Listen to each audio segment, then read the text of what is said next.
नमस्कार दोस्तों, एक बार फिर से आप सभी लोगों का बहुत बहुत स्वागत है आपके अपने YouTube channel study circle Morena में। तो आज एक बार फिर से मैं आप सभी लोगों के लिए एक और बहुत ही महत्वपूर्ण वीडियो का अपडेट लेकर आया हूं, जो कि आपको आने वाली प्रतियोगी परीक्षाओं में बहुत ही महत्वपूर्ण साबित होने वाला है। जी हाँ दोस्तों, आने वाले railway, MP police, SI, PSC की जितनी भी परीक्षाएं होंगी उनमें इस टॉपिक से रिलेटेड एक ना एक क्वेश्चन जरूर पूछ लिया जाता है। तो आपके लिए बहुत ही महत्वपूर्ण वीडियो साबित होने वाली है।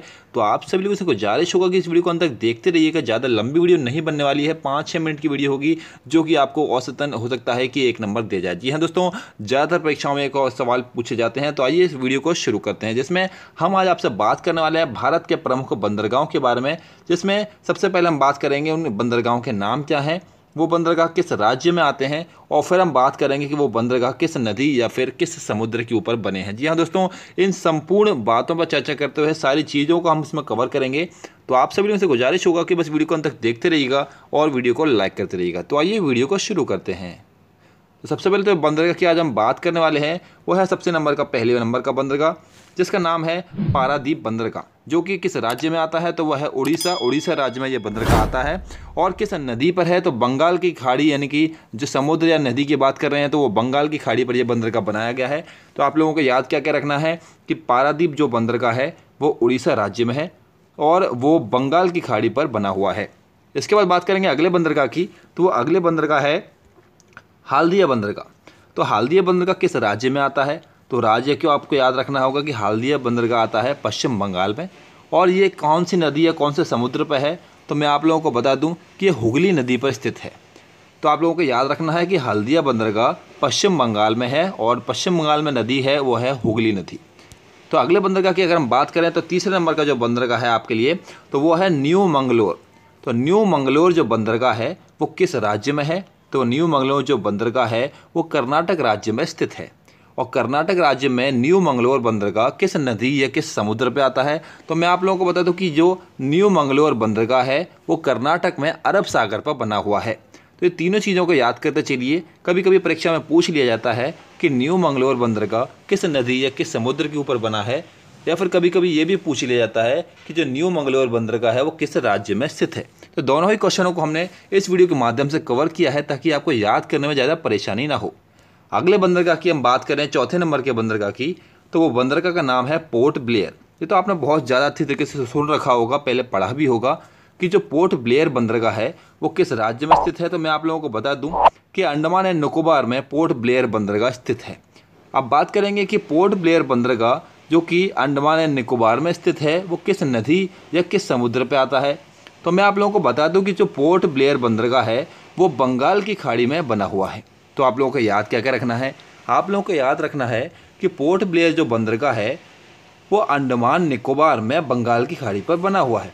ये 3 चीज़ आपको याद रखनी है, इससे हट के सवाल नहीं पूछा जाएगा। अगले बंदरगाह की अगर हम बात करें तो 5वें नंबर पर जो बंदरगाह है उसका नाम है न्यू तूतीकोरिन। तो न्यू तूतीकोरिन जो बंदरगाह है वो किस राज्य में स्थित है, तो वो तमिलनाडु में स्थित है। इसके बाद बात करेंगे कि न्यू तूतीकोरिन जो बंदरगाह है वो तमिलनाडु में किस नदी या किस समुद्र पर स्थित है, तो मैं आप लोगों को बता दूं कि ये बंगाल की खाड़ी में स्थित है। इसके हमने पीछे आपको इमेज भी लगा रखे हैं, जिससे आपको दिमाग में इमेज क्लिक कर जाए और परीक्षा के समय में ये फोटो याद रह जाए, जिससे आप परीक्षा में अच्छी तरीके से उसका आंसर कर पाएँ। तो आप लोगों को याद रखना है कि न्यू तूतीकोरिन जो बंदरगाह है वो तमिलनाडु राज्य में स्थित है और जिस नदी या जिस समुद्र पर वो स्थित है उसका नाम है बंगाल की खाड़ी। अगले बंदरगाह की अगर हम बात करें तो 6वें नंबर पर जो बंदरगाह आता है उसका नाम है इन्नौर बंदरगाह। तो इन्नौर बंदरगाह किस राज्य में स्थित है, तो आप लोगों को याद रखना होगा कि जो इन्नौर बंदरगाह है वो तमिलनाडु राज्य में स्थित है, जो कुछ देखने में इस प्रकार से दिखता है। हमने इसका फोटो भी पीछे लगाया हुआ है। तो इन्नौर जो बंदरगाह है वो तमिलनाडु में किस नदी या समुद्र पर स्थित है, तो ये भी आपका बंगाल की खाड़ी में स्थित है। अगले बंदरगाह की बात करेंगे तो वो है मुर्मुगांव बंदरगाह। तो मुर्मुगांव जो बंदरगाह है वो कहाँ पर स्थित है, तो मैं आप लोगों को बता दूं कि मुर्मुगांव जो बंदरगाह है वो किस राज्य में है, तो वो गोवा राज्य में स्थित है। और ये किस नदी या किस समुद्र पर बना है, तो मैं आप लोगों को बता दूं कि जो मुर्मुगांव बंदरगाह है वो आपका अरब सागर पर बना हुआ है। तो आप लोगों को याद क्या क्या रखना है कि गोवा में कौन सा बंदरगाह है, तो वो है मुर्मुगांव बंदरगाह। और मुर्मुगांव बंदरगाह किस नदी या समुद्र पर स्थित है, तो मैं आप लोगों को बता दूँ कि वो अरब सागर पर स्थित है। तो आपको ये तीनों चीज़ें आपस में कोरिलेट करके याद करनी है, जिससे आपको परीक्षा में आंसर देने में आसानी होगी। अगले बंदरगाह की अगर हम बात करें तो अगले बंदरगाह का नाम है कांडला बंदरगाह, जो कि आप सभी लोग बहुत अच्छी से जानते होंगे। आप सभी लोगों में से 90% लोग इसके बारे में जानते होंगे। कांडला बंदरगाह है आपका गुजरात में, काफ़ी जाना पहचाना बंदरगाह है। देखने में आपको कुछ इस प्रकार से देखने को मिल सकता है। वहीं पर कांडला बंदरगाह जो गुजरात में है वो किस नदी या किस समुद्र पर है? तो कांडला बंदरगाह जो है वो आपके कच्छ की रण खाड़ी में स्थित है। तो कांडला बंदरगाह गुजरात में आता है, और गुजरात में कहाँ पर? तो कच्छ की खाड़ी में ये बना हुआ है। तो आपको ये तीनों चीज़ें कोरिलेट करके याद रखनी है। अगले बंदरगाह की अगर हम बात करें तो अगले बंदरगाह का नाम है विशाखापट्टनम बंदरगाह। ये भी बहुत फेमस बंदरगाह है, आप सभी लोगों में से बहुत लोग इसके बारे में जानते भी होंगे। तो विशाखापट्टनम बंदरगाह देखने में कुछ इस प्रकार से दिखता है, आप यहाँ पे इमेज भी देख सकते हैं। तो विशाखापट्टनम जो बंदरगाह है वो किस राज्य में आता है? तो आप लोगों को बता दें कि विशाखापट्टनम बंदरगाह जो है वो आंध्र प्रदेश में आता है, और वहाँ पर वो किस नदी या किस समुद्र पर स्थित है? तो विशाखापट्टनम जो बंदरगाह है वो आंध्र प्रदेश में बंगाल की खाड़ी पर स्थित है। तो आपको ये तीनों चीज़ें आपस में याद रखनी है कि विशाखापट्टनम बंदरगाह आंध्र प्रदेश में बंगाल की खाड़ी पर स्थित है। अगले जिस बंदरगाह के बारे में हम बात करेंगे वो है चेन्नई बंदरगाह। तो चेन्नई बंदरगाह कहाँ पर स्थित है, किस राज्य में स्थित है? तो चेन्नई बंदरगाह है वो तमिलनाडु राज्य में स्थित है, और किस नदी या समुद्र पर वो स्थित है? तो आप लोगों को बताएं कि वो भी बंगाल की खाड़ी में स्थित है। आप लोगों को तीन चीज़ याद रखनी है कि चेन्नई बंदरगाह कहाँ स्थित है, तो वो तमिलनाडु में है। चेन्नई बंदरगाह किस नदी या किस समुद्र पर स्थित है, तो वो बंगाल की खाड़ी में स्थित है।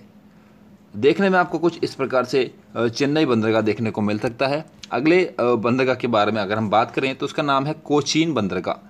कोचीन बंदरगाह भी काफ़ी फेमस बंदरगाह है, जो कि केरल राज्य में आता है, और केरल राज्य में वो अरब सागर के ऊपर स्थित है।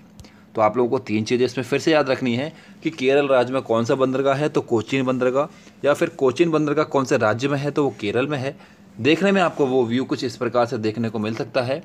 वहीं पे अगर बात करें कि कोचीन बंदरगाह किस नदी या किस समुद्र पर आता है, तो वो अरब सागर में स्थित है। अगले बंदरगाह की अगर हम बात करें तो वो है आपका मुंबई बंदरगाह, जिसके बारे में आप सभी लोग अच्छे से जानते होंगे, बहुत ही फेमस बंदरगाह है। तो मुंबई बंदरगाह कहाँ स्थित है, आप सभी लोग बता देंगे तुरंत कि महाराष्ट्र में स्थित है।